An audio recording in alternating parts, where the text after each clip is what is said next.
Good evening. Active audience, I love it. My name is Christina Turner, and I'm the city manager for Morgan Hill, and I'm so, thank you. I am so excited and honored to welcome you to Mayor Mark Turner's 2023 State of the City Address.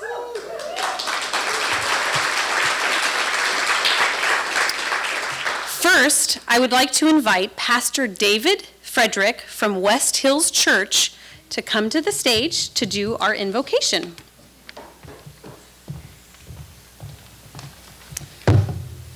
Thanks for having me do the invocation. Let's pray.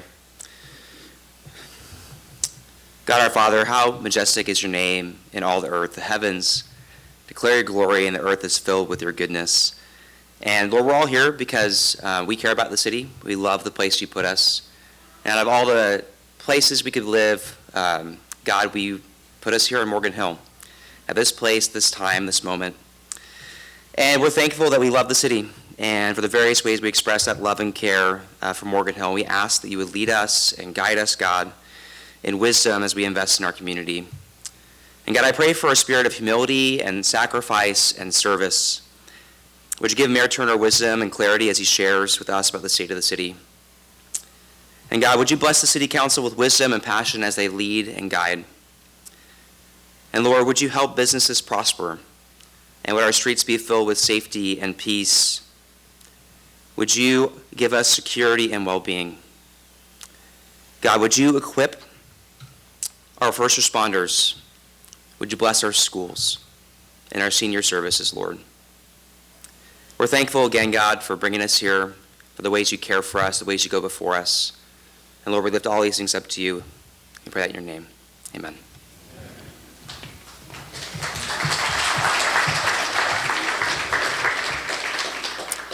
Thank you, Pastor David. And now let's recognize other elected officials that are in the room this evening. So first, I want to recognize, and maybe wave so everybody can see you, Mayor Pro Tem Renee Spring. We have Councilwoman Yvonne Martinez Beltran. Councilmember Gino Borgioli. Councilwoman Marilyn Liebers. And from our Gilroy neighbors, part of South County, I want to welcome Gilroy Mayor Marie Blankley, as well as Gilroy City Council member Fred Tovar. Also in the house this evening, we have Valley Water's Director, John Varela. And we have Gavilan Trustee, Kathy Chavez Napoli. And from Morgan Hill Unified School District, I want to welcome John Horner, Yvonne Montez, as well as Pamela Gardner.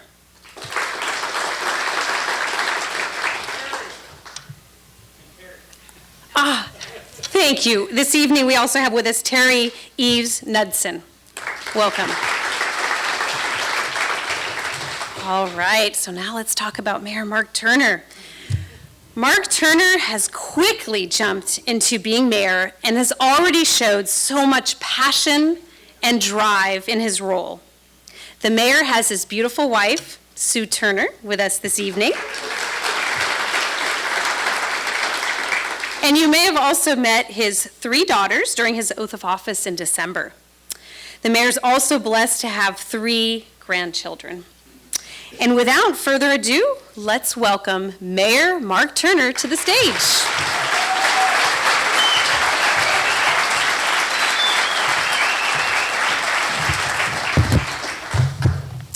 Thank you, everyone. Thank you so much, Christina, for that introduction, and Pastor Fredericks, thank you for your invocation tonight. Thank you to all of you for being here. I'm pleased to see so many of you come out and be a part of this evening. Grateful to have you here. Tonight, You're going to hear me talk about a lot of different things, some accomplishments, some goals and some objectives, some things that I'd like to see happen for our community. Be recognizing a few people along the way as well. And one of those persons I'd like to recognize tonight, of course, is my wife.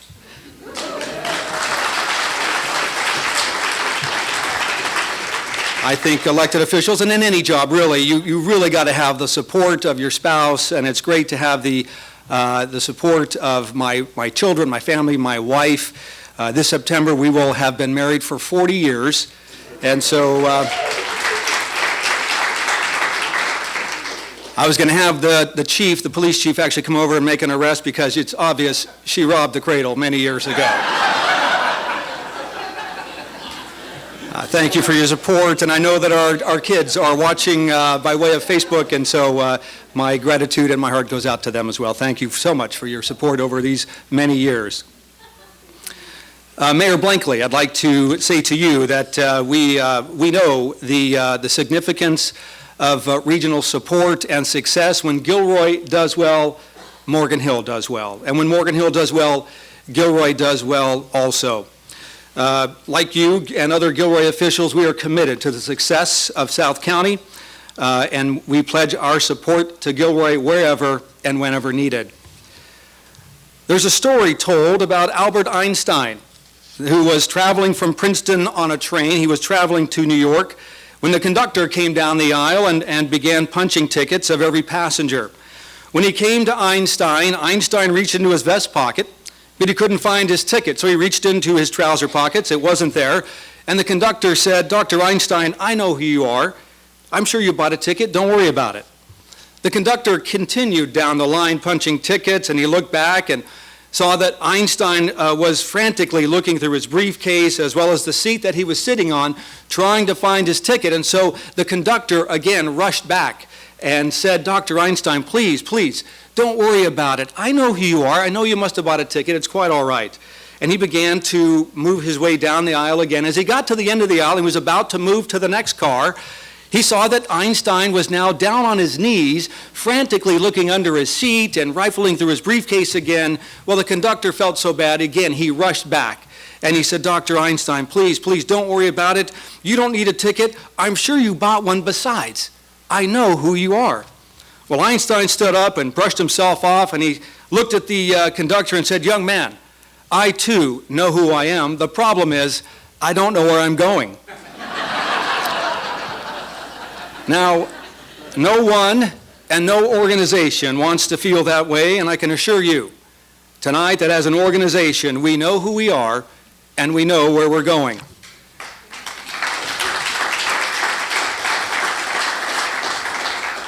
And I wanted to make note of the fact that we have Supervisor Sylvia Arenas here tonight. Thank you for joining us. I appreciate you being here. We have much to be proud of as a community. We have come to the other side of the worst global pandemic in 100 years. Better, stronger in most cases, and more determined than ever. More determined to make Morgan Hill a safe, inclusive, welcoming community for all. Our ability to maintain that determination is in no small part due to the leadership of our city manager, Christina Turner. Her executive leadership team, yes. Also to her leadership team and every city employee who has been committed and dedicated to the success of Morgan Hill.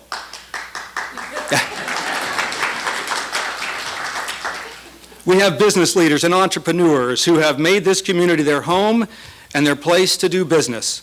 We're grateful for those businesses, large and small, who have invested in Morgan Hill, who hire local talent, pay local taxes, and contribute to local nonprofits. That support of our local nonprofit organizations allow for youth sports to flourish. It provides scholarship for children in disadvantaged situations to also participate in sports programs and other programs as well. That support assists seniors in our community. It helps our veterans. It provides support for those who are suffering medical challenge. It also supports animal rescue, and the list goes on and on. The Morgan Hill Chamber of Commerce plays a critical role in the success of our business community. And I'd like to recognize Nick Gaish. Nick, where are you at? Nick is the president. Nick is the president and CEO of the Morgan Hill Chamber of Commerce. And the Chamber is the advocacy organization that businesses turn to when they need a voice at City Hall. It's incumbent upon the Chamber to track state, county, and city issues that may have an impact on our local businesses. The Chamber has the responsibility of communicating critical information to our businesses, uniting them around common causes, and mobilizing them into one voice when that voice needs to be heard. As a partner of the city, we look to the Chamber to develop bold initiatives that advance the well-being of our business community and the quality of life for our residents. Thank you to you, Nick, and to the Chamber and to your team for what you have done and what you will continue to do as we go forward. David Dindak, I think, is here also. Is David in the audience? David Dindak, thank you. David is the president of the Morgan Hill Downtown Association, and much like the Chamber, the Morgan Hill Downtown Association represents the interests of our downtown businesses. Through their successful annual events, such as the Wine Stroll, the Brew Crawl, and the Safe Trick or Treat outing, they draw thousands of residents and visitors to our downtown each year, providing exposure for our businesses, retail shops, and our restaurants. Thank you for what you do and what you'll continue to do as well. Now, Morgan Hill has become a destination, and I'd like to recognize Krista Rupp. Is Krista here as well? Krista? She's the executive director. She's the executive director of Visit Morgan Hill, and we have a vibrant downtown, fine dining, recreational amenities, award-winning wineries, agricultural experiences, a year-round farmers market, and much more. Visit Morgan Hill plays an important role in our economic development strategy and the ability to improve our local economy through our ongoing effort to draw visitors to our community. We look to Visit Morgan Hill to market our community, promote overnight stays, continue building our community brand, develop regional alliances, and tell Morgan Hill's story. We're fortunate tonight also to have with us this evening a group of young people who represent our future leaders, even maybe a future politician. And I'd like to introduce them as well, and I want to make sure I do my best to pronounce their names properly. Vaishnavi Muralidharan, very good, Jaslyn Gutierrez, and Ash Rose. They are members, let's welcome them.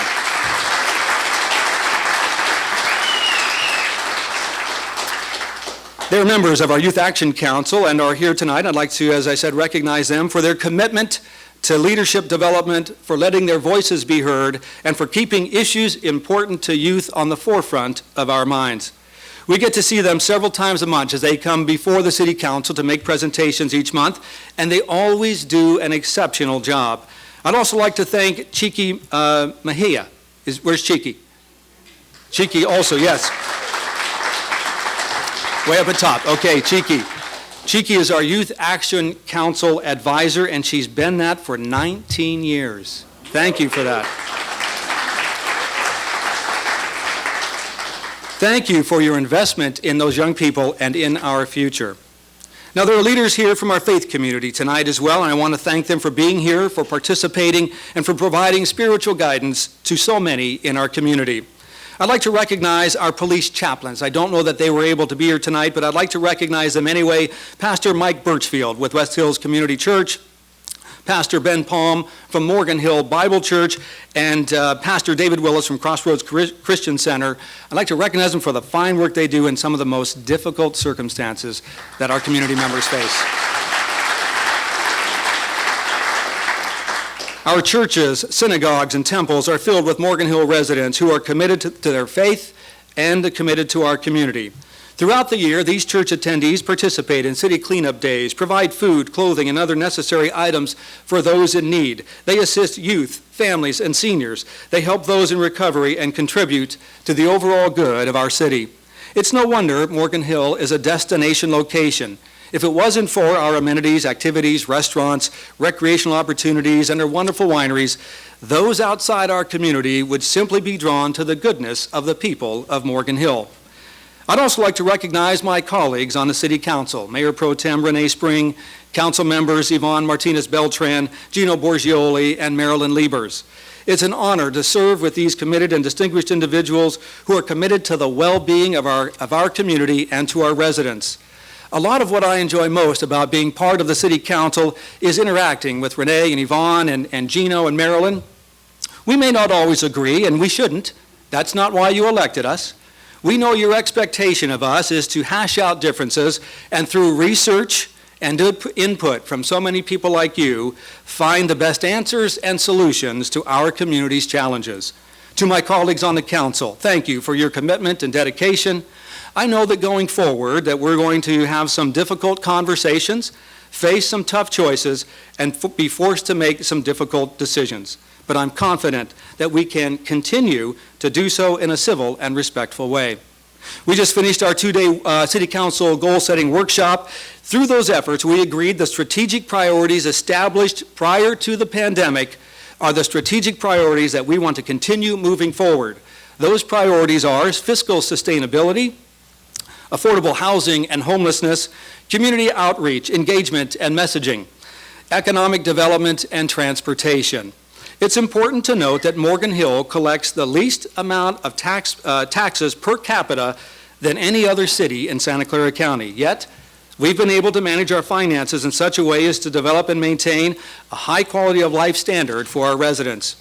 Now, over the coming years, we'll need to find ways of increasing our city's revenues in order to keep up with a growing community, provide public safety our residents expect, expand and maintain our parks and recreational facilities, and preserve that high quality of life standard. This evening, I'm proud to report that over the last several months, since about last July, we have added 5 new police officers to the Morgan Hill Police Department.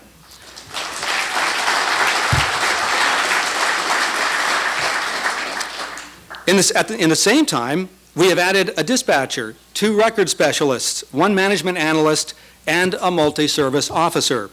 The police department's flock camera system continues to provide the technological support necessary to create a safe community. Since August of 2021, about the time that the flock cameras were installed, through December of 2022, officers have recovered 137 stolen vehicles, arrested 178 suspects, and charged 634 offenses. On average, that's 8 stolen vehicles recovered per month over that period of time. And I'd like to recognize our police chief, Shane Paulsgrove, for the fine job he's doing in leading our police.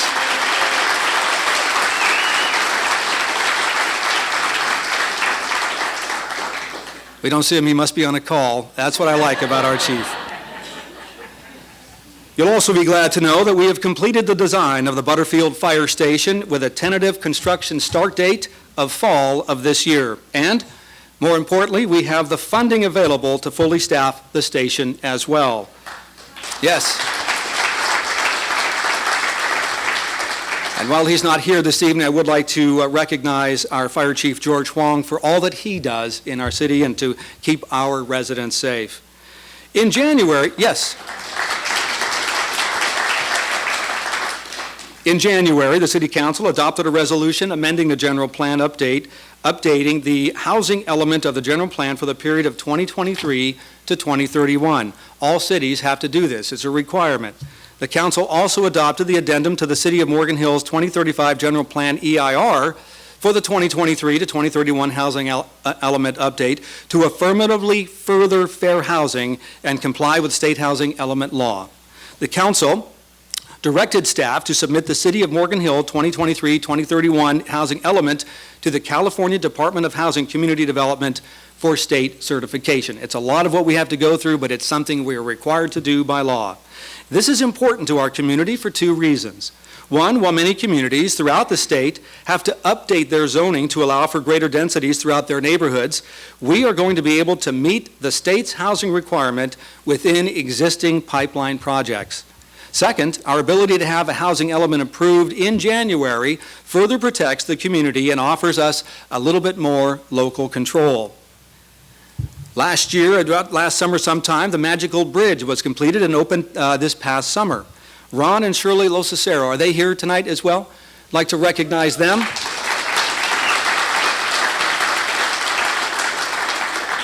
They had the vision and drive to make this happen.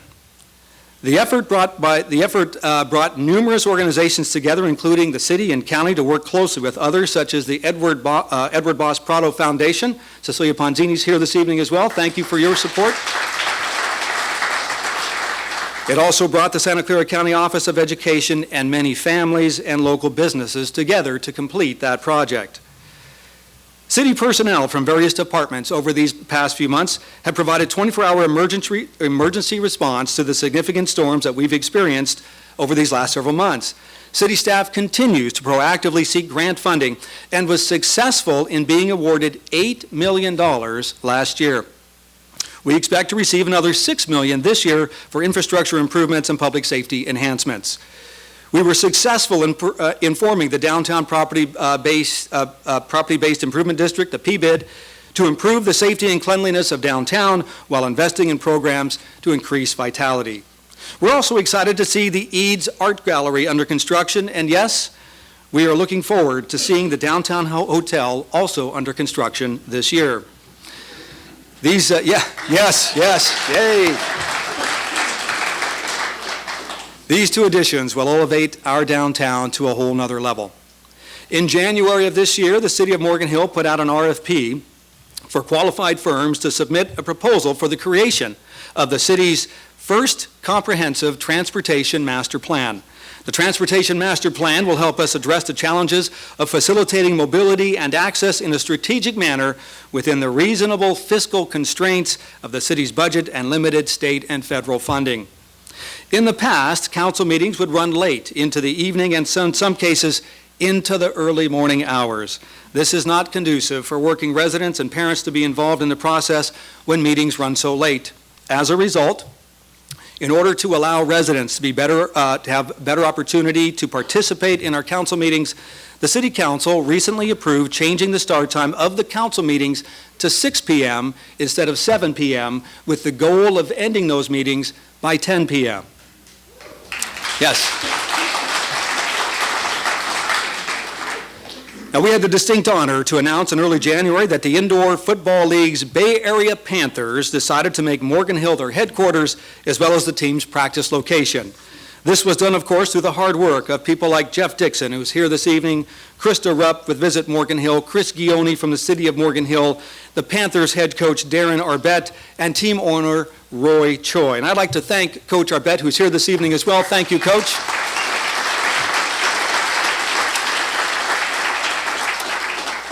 When the coach was the head coach of the SaberCats, he lived in San Martin, and so when this opportunity came about to take over and lead the Panthers, he spoke to the owner, Roy Choi, and said, "The place I want to be is in Morgan Hill." We thank you for that, Coach. At the last Chamber of Commerce breakfast, Coach Arbett shared a story about a conversation that he had with some of his coaching staff. They all commented that they couldn't believe how friendly everybody in Morgan Hill was to them. At some point, they said, "You know what? We feel like we're on the Truman Show." He said they began looking around for cameras, and I assured the coach, there are no cameras. Well, there are some cameras. Those are the flock cameras placed by the police department. Now, during the campaign and leading up to the November 8th election, I often talked about the fact that we need to address the water challenges we face as a community. Now, not long after I was sworn in, we received near historic rainfall.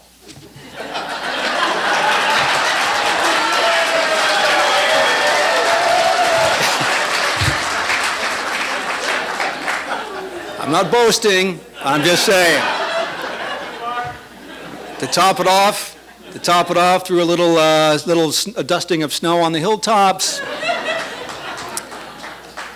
Now, while we're fortunate this year to receive the level of rainfall that we did, it certainly wasn't something that weather professionals were forecasting.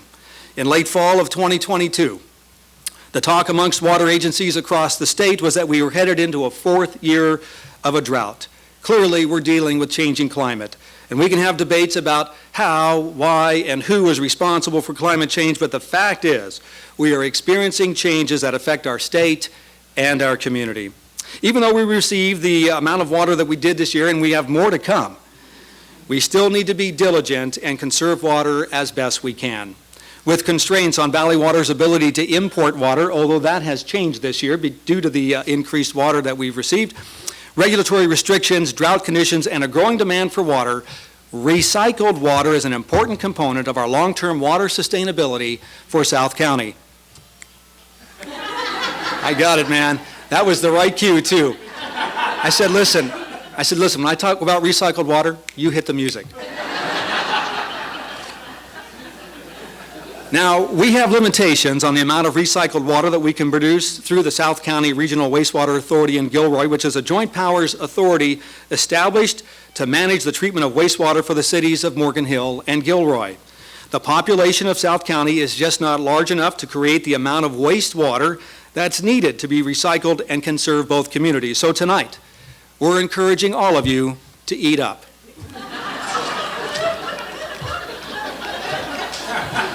So I'm glad to know the supervisor got that joke, man. Thank you, Supervisor. As for recycled water, we have to look to other opportunities. One opportunity is through the San Jose's new recycling plant, which is producing approximately 4 million gallons of purified water on a daily basis and has the capacity to produce 8 million gallons of water a day. We'll need to have discussions with officials from Valley Water. I've already had some conversations with Director Varela, the City of San Jose, and the City of Gilroy to determine the feasibility of building a water pipeline from San Jose to South County. This would require funding to be made available to the federal government as well as the state of California. But bold initiatives that we want to accomplish tomorrow begin with a vision and a conversation today. Recycled water can be used for irrigation, certain industrial and commercial uses, and groundwater recharge. A few days ago, I had a conversation with San Jose's Mayor, Matt Mahan, and he fully agrees that we need to begin the conversation about options and opportunities regarding recycled water. On February 23rd, I had the chance, along with other council members, to attend the press conference coordinated by Valley Water at Anderson Dam. We gathered there to announce the nation's 100th Water Infrastructure Finance and Innovation Act loan, which provides $727 million in low-cost loans from the federal government to help finance critical water supply projects, including Anderson Dam Seismic Retrofit Project and the Coyote Creek Flood Project as well.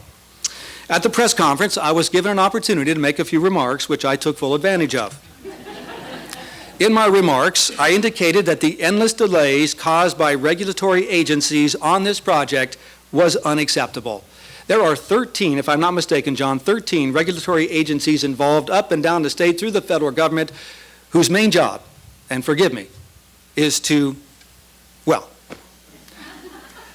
unfortunately, they caused some delays that made it difficult and challenging for us. I will not go any further than that. John's looking at me saying, Mark, don't do it, don't say it.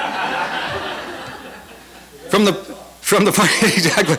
Yesterday he said, whatever you do, don't say the wrong thing. From the point at which Valley Water discovered the need for retrofitting Anderson Dam until this project is complete will take more than 20 years. In 2020, Assemblymember Robert Rivas introduced AB 3005. This bill would have required the State Water Resources Control Board and the California Department of Fish and Wildlife to issue necessary permits within 3 to 4 months after the permit applications were submitted, instead of the up to 2 years that it takes normally. It would have also required expedited judicial review of the state court challenges to an environmental impact report issued in compliance with the California Environmental Quality Act. This same expedited judicial review already applies to some sports arenas and other projects in the state, by the way, which are not critical to the health and safety of a community like ours. Sadly, the governor vetoed that bill. I've called for Assembly Member Robert Rivas to reintroduce AB 3005 or a similar bill so that we don't suffer continued unreasonable delays due to regulatory agencies on Anderson Dam or any future water supply or flood control project. At the same time, I've called on the governor, and aren't I a big guy, that when that bill hits his desk this time around, Governor, sign that bill. Delays equal dollars, and we cannot allow undue delays on critical water projects to squander the opportunities this $727 million affords us. On a recent trip to Sacramento, I met with our Assemblymember Gail Pellerin, and her and I had a conversation. I mentioned to her the need for reintroducing AB 3005 or a similar bill. As your mayor, I will continue to have conversations about expediting critical water supply, including recycled water and flood control projects in our community. At the 2031 housing element. Again, the state of California requires communities like ours to build so many housing units every 8 years through the Regional Housing Needs Assessment. Morgan Hill has been successful in these areas of extremely low, very low, low, and moderate income housing, and we are on track to meet the 2023 to 2031 requirements.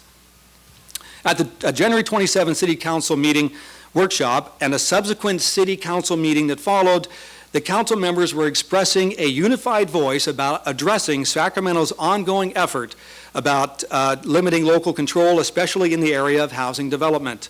Some of those ideas were to work more closely with the Cities Association Policy Committee to bring anti-local control issues to the City of Morgan Hill and to the Morgan Hill Council, to work more closely with the Morgan Hill Chamber of Commerce to develop a housing policy committee, communicate with our Assembly member and State Senator on a consistent basis regarding the negative impact certain legislation is having on our community, and lead a coalition of other elected officials and business leaders to Sacramento for a larger discussion about the impacts of housing legislation.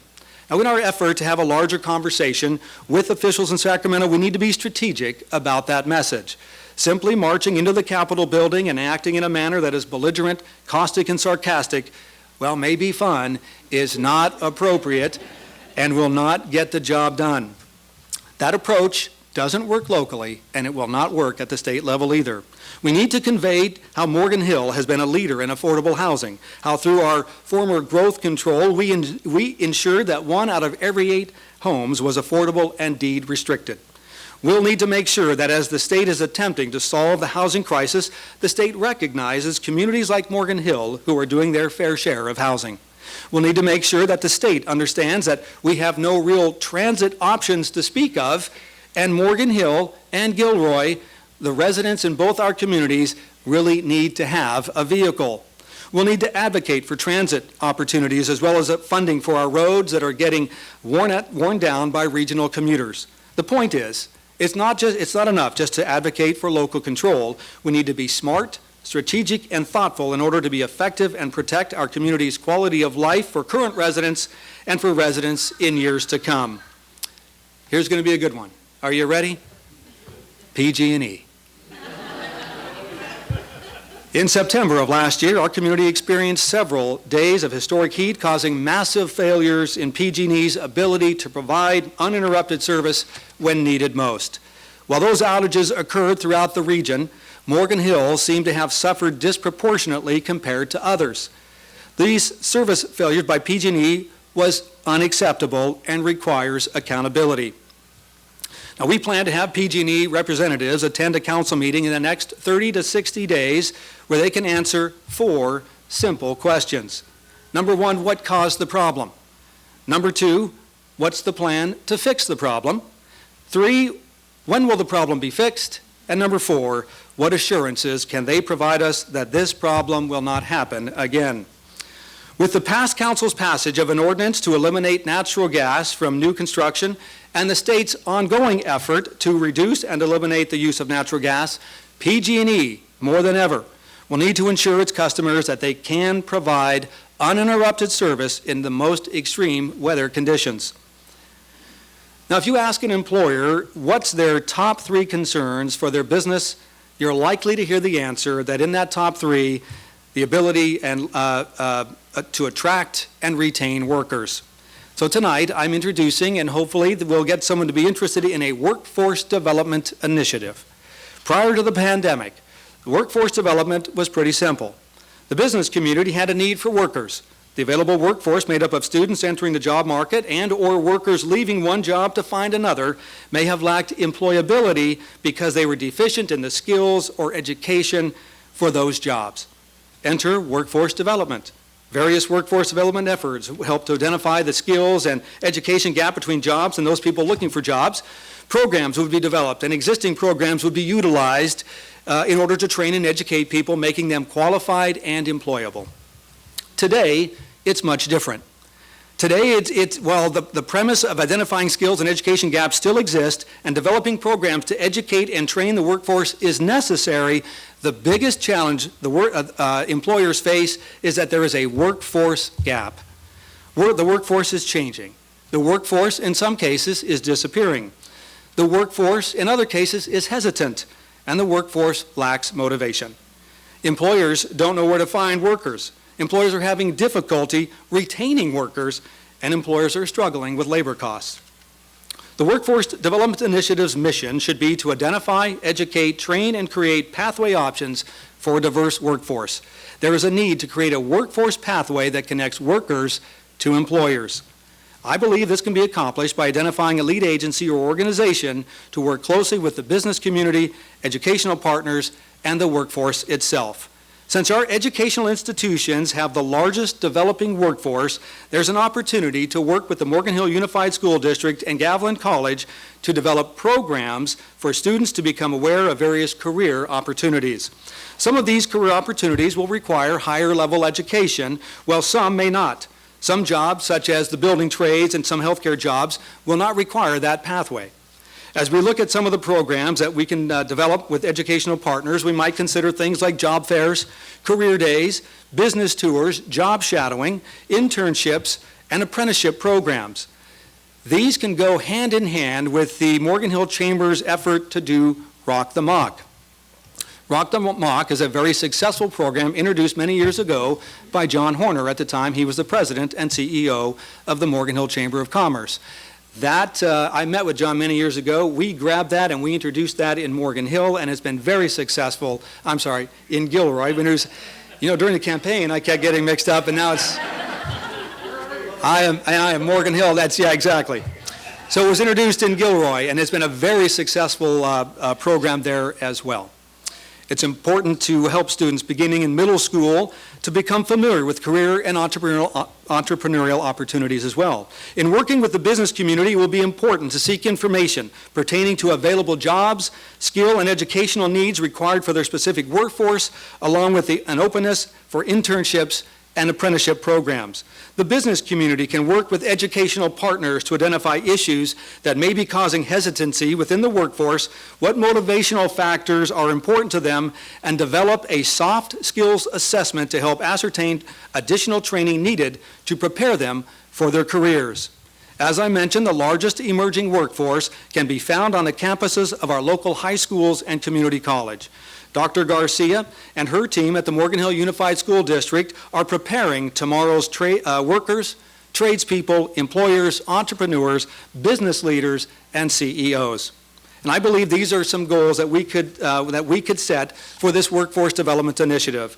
Number 1, develop and grow internship and apprenticeship program opportunities. Number 2, focus on soft skills development for our students. 3, shrink the skills gap by working with educational partners, private sector partners, and government training agencies if available. Number 4, incorporate the business community to assist in developing educational programs. 5, develop traditional and non-traditional pathways for students. Non-traditional pathways, much like manufacturing, construction trades, and some healthcare jobs. Number 6, introduce a program at the junior high level to make them aware of career opportunities and or entrepreneurial opportunities. 7, use the annual National Manufacturing Day, usually in early October, as a district-wide career day requirement for middle school and high schools, emphasizing business and entrepreneurial opportunities. And finally, number 8, create a CEO cohort or a business roundtable consistently bringing business leaders together to provide input pertaining to workforce needs, challenges, and future trends of the business community. Having implemented this initiative in Gilroy prior to leaving the Chamber at the end of 2022, I know this is already underway there and becoming very successful. We could, if others agreed, make this a regional South County initiative. Preparing our young people to enter the workforce and be successful in whatever career they choose is a priority we can all support.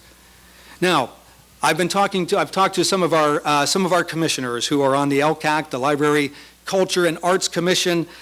I love public art, and I think there's more that we can do in Morgan Hill. Public art enhances communities in several ways. Public art creates a sense of place. Public art installations will add character and identity to Morgan Hill. These art installations, and I know that we already have some, I love seeing art, whether it's murals or statues, whatever those things that they are, it's a great addition to our community. These art installations can reflect our community's values, history, and culture, creating a sense of place for our residents and visitors alike. Public art brings people together. Public art can boost our local economy, and public art supports local artists. In some cases, we can make public art very visible. In other cases, it can be rather subtle.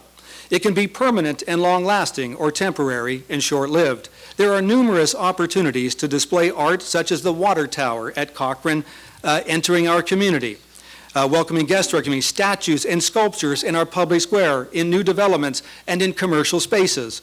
Walls can become a canvas for beautiful murals. We can incorporate art vendors into our community's events. I believe Morgan Hill can become a premier location in Santa Clara County for public art. The possibilities are endless, and I would challenge our art commissioners to communicate a bold plan, force us to make public art a priority in our community. Thank you. Well, transportation is one of the most challenging issues we have is transportation. One of the highest priorities, of course, is the extension of the fourth, excuse me, I get choked up about this one.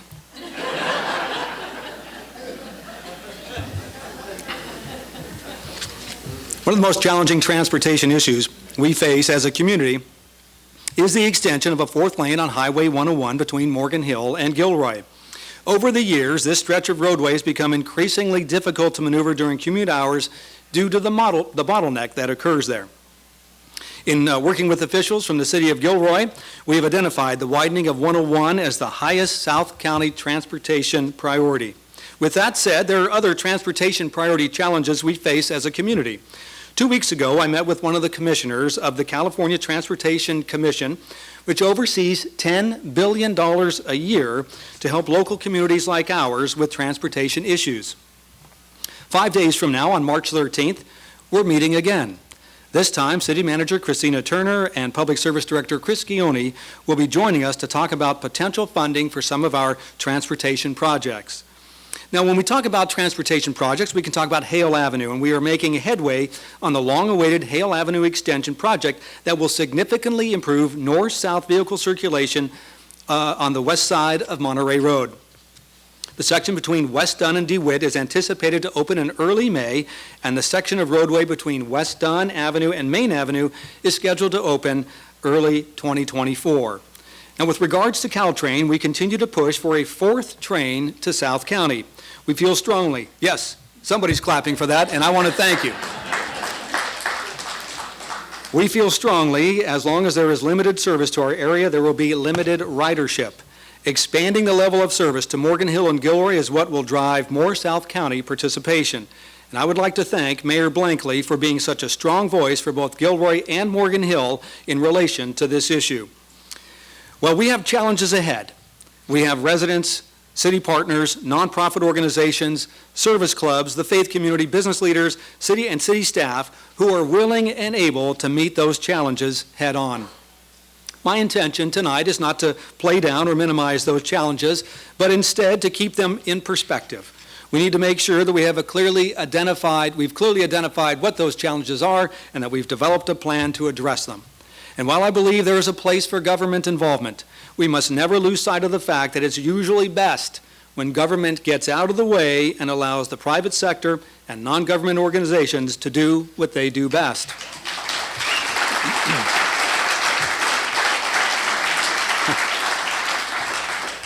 Our libertarian friends are here tonight. Our community is filled with people, businesses, and organizations who have within them the ability to innovate, problem solve, and identify opportunities that will assist and improve the lives of others and their community as a whole. I've always appreciated the quote that has been attributed to multiple people, including Henry David Thoreau, which says, "What lies behind us and what lies before us pales in comparison to what lies within us." During the campaign last summer, I would often end my comments with a saying that I hope you'll indulge me with tonight as I end my comments here this evening. Join me in bringing Morgan Hill together, moving Morgan Hill forward, and making Morgan Hill the best it can be. Thank you, God bless you, and God bless Morgan Hill.